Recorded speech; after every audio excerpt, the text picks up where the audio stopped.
What's today? Saturday? No. Yes. Don't lie to me. Hi. Welcome to Saturday. Today, I am at home working, but Boring. I know. But Hayley and Mao are going to a vintage bazaar. It's a head. It's like a Yeah. old clothing. A bunch of vintage resellers are going to be in a building. That.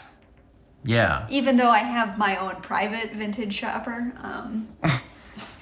in bodega number 3, check her out online. Anyway, she pays her models a fair and living wage.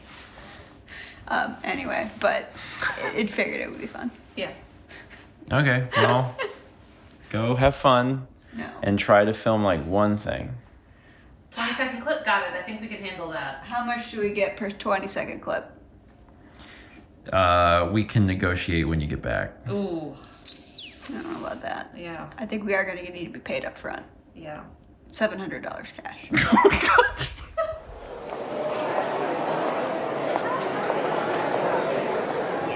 All right. Now we're trying to do this in a way that so we're both can be seen. So we're both seen. We had to slouch down with the way Let's the try car this. is. Let me try that.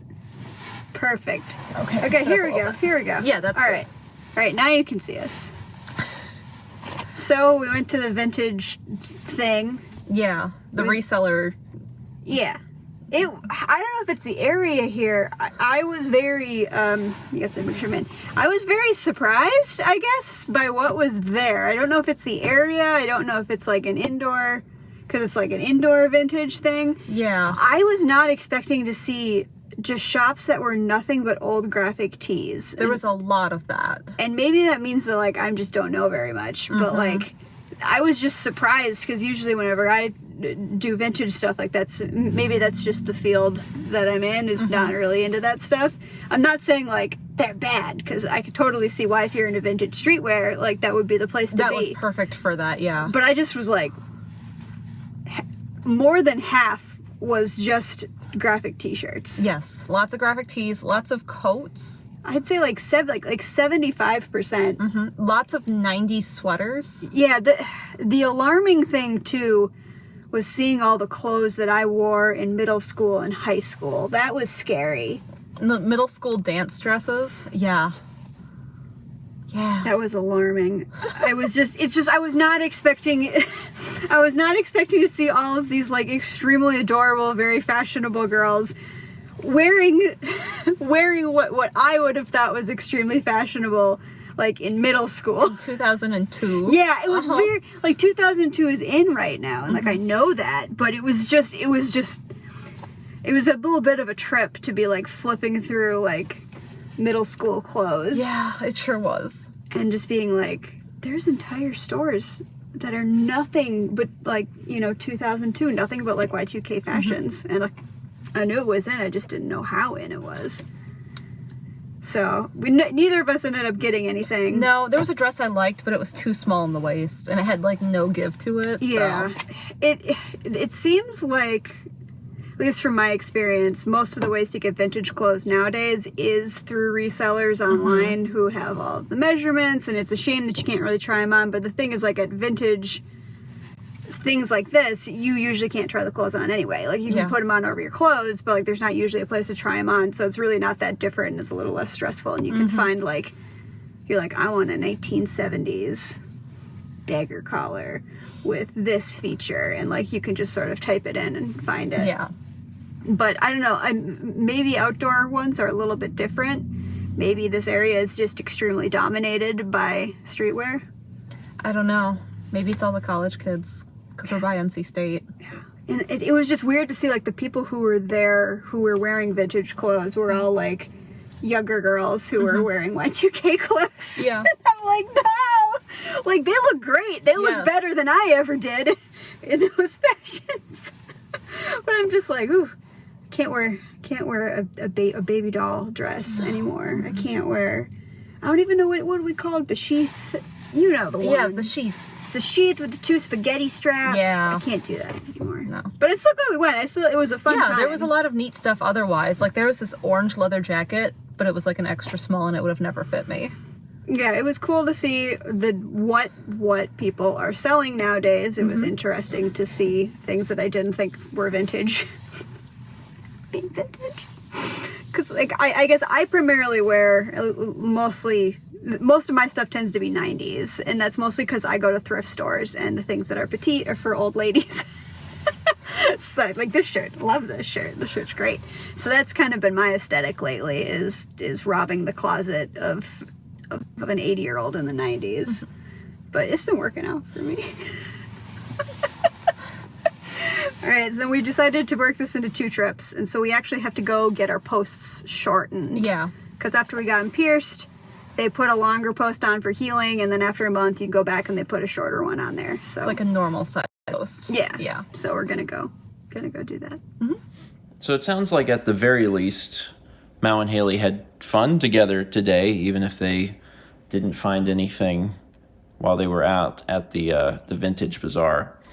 Meanwhile, at home, I just took care of some various work things that needed to be done, as there is still so much to be done. But tonight was Saturday game night, so we did a few recordings.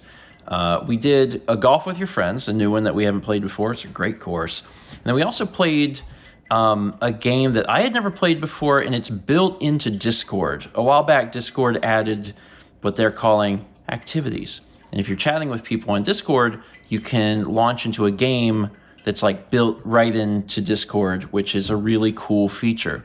And one of the games is it's like foosball. It's called Bobble League. It's like foosball, but everyone like decides what they're going to do, and then all of the moves play out simultaneously. Which is great for latency, right? Because then you don't have to worry about anyone being like, having bad ping or whatever. So everyone chooses where they're going to move. The soccer ball or the football is there on the screen. They choose what their moves are going to be. And then after everyone's chosen, everyone moves at once and people are like bumping into each other. It's actually very cool. Like when I first started, I was like, oh, this is neat. And then by the end, I was like, that's a very cool idea for a game, and a very interesting, creative way of thinking around the latency problem, because people who are chatting on Discord might be from all sorts of different places with different degrees of internet service. And that's just a really creative way to get around that problem and make a completely new experience. That was neat. The other thing is that I finished Half-Life today. It's taken me forever, and I haven't played it every Saturday, but I finished it today. Where I had left off was basically right before Zen. So I started, basically Zen and finished the whole thing tonight.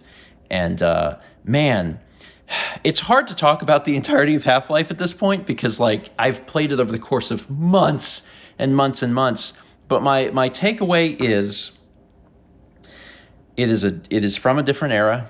I understand, having played through it, like how it was like a revolutionary first-person shooter, redefined the genre. I get all of that. But man, in modern day, the shooter has changed again, or so many times. And it's very difficult to go back to these sorts of games.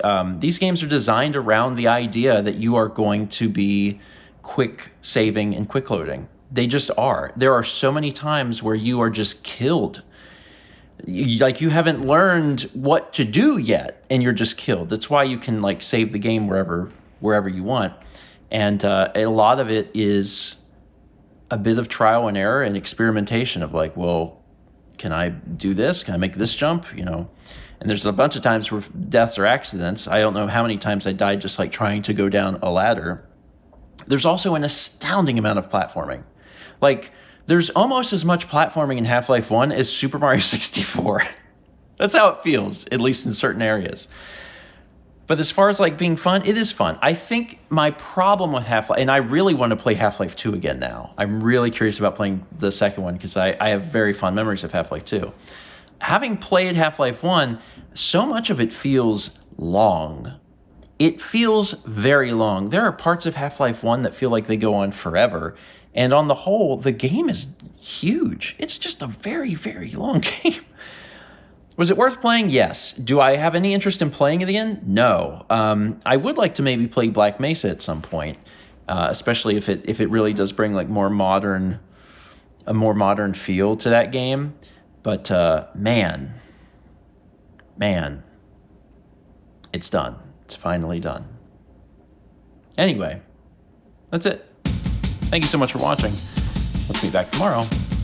Ciao.